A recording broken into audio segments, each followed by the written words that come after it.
You ask Tiger to solve.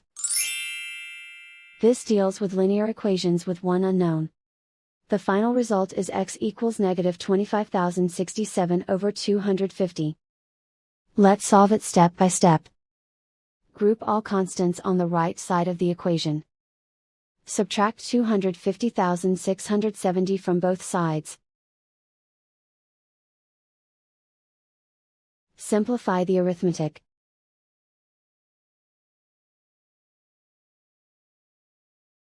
Isolate the x.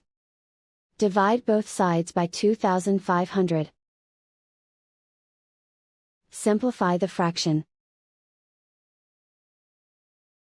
Find the greatest common factor of the numerator and denominator.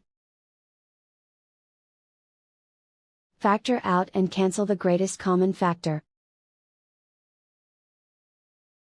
And so the final result is x equals negative 25,067 over 250.